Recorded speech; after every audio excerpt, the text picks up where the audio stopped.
Hi everyone, welcome to Strike. In today's video, we are going to look at the put call ratio, which is a sentiment indicator in itself and lets us know what's happening in the minds of derivative traders.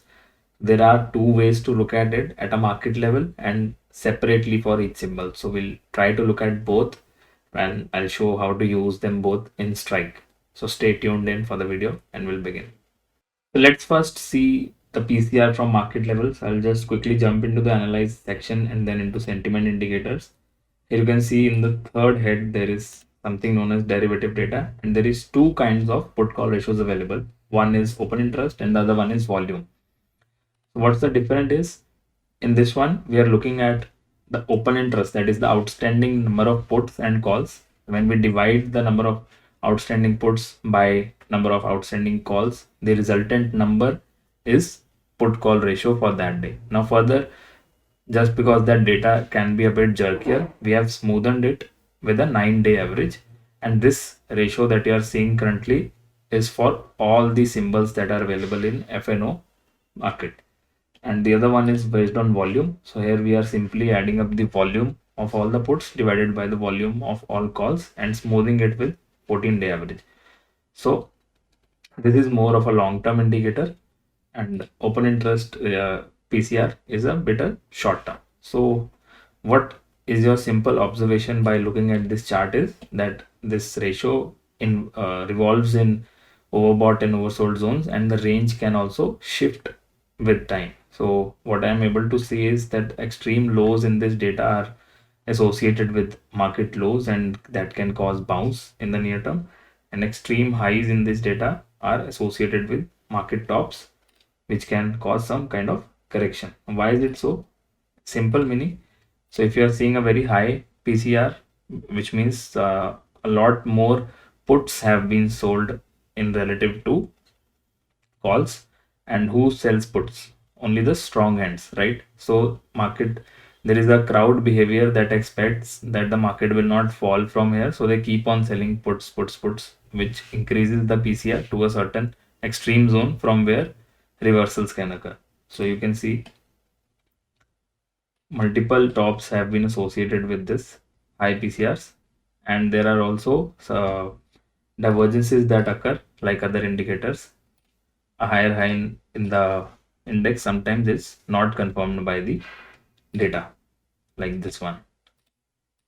Now coming to the volume, here the behavior is inverse. That is, when everybody is trading into puts and the everybody is trying to trade only in puts, the volume of puts is relatively higher. So the high volume put call ratio actually occurs close to the market bottoms, like this one.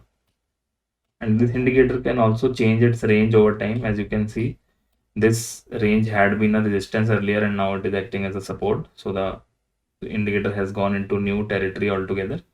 So that's how you interpret put call ratio. So today's focus is actually going to be in the option section, where the new screen has been added, that is options PCR.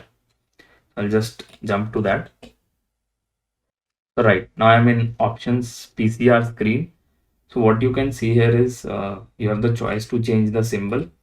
You have the daily data available for OI put call ratio and volume put call ratio, and on the chart you get to see whichever you want.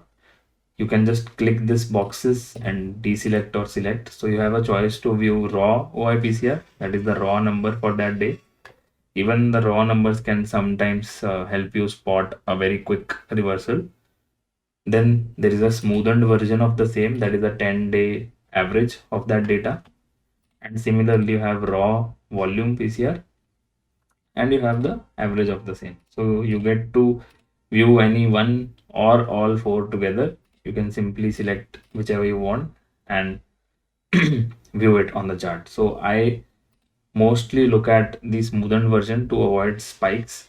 So if I just try to view the 10-day OI PCR for Nifty and try to spot zones, then you can see this is one upper extreme zone and this is the lower zone, and even you can draw it here as well. So this is the range we can spot, and you can see Mostly these ranges have been respected, and there are also examples of divergences like this one. As you can see, here market made a higher high, but OIPCR did not make a higher high. And the opposite of this, market made a lower low, which was not confirmed by the OIPCR. Here, the data made a higher low, and you can see a strong reversal that had occurred from here where the PCR was oversold. Now, the behavior of volume PCR that we saw on a market level may differ over when we look at in a particular symbol, but at a market level, it behaves in an opposite way. So you can see sometimes the peaks have occurred in OIPCR and volume PCR at the same time, but there are times when they are oppositely positioned. So as you can see, even in recently, uh, in the very recent price action, if I try to highlight it, OIPCR has actually dropped, but volume PCR has gone up. So trading in puts is increasing while the OI relative to call has decreased. So it can be interpreted in different ways. So we are trying to bring in more and more data for more and more history for this data for you. So right now, I think couple of years data is available already that you can analyze. More data will be added shortly. So if you want to analyze the same data for any other index or stock, you can simply click here, and that data will be changed according to the selected symbol. Even if I look for some stock, then the moment I select the stock, it will load the grid and the chart both. So let us see smoothened versions of both the PCRs for HDFC Bank. So in this case, you can see that the volume and OI are spiking at the same time. So the volume is actually behaving similar to the OI PCR in this case. So let's just look at OI PCR for now. You can see this was the highest ever PCR in this symbol, and it even started to decline before the top was made, and then it saw a swift reversal to the downside. So this is how you can judge the sentiment of option traders via PCR charts and by spotting zones on the chart itself. So we have brought both the data for you as well as the chart form. So go ahead and log on to Strike and let us know how you like to use this module, and if you would want any more features, just do let us know. If you like this video, hit like, share, and subscribe. Let us know how you feel about it. Thank you for tuning in. Thank you.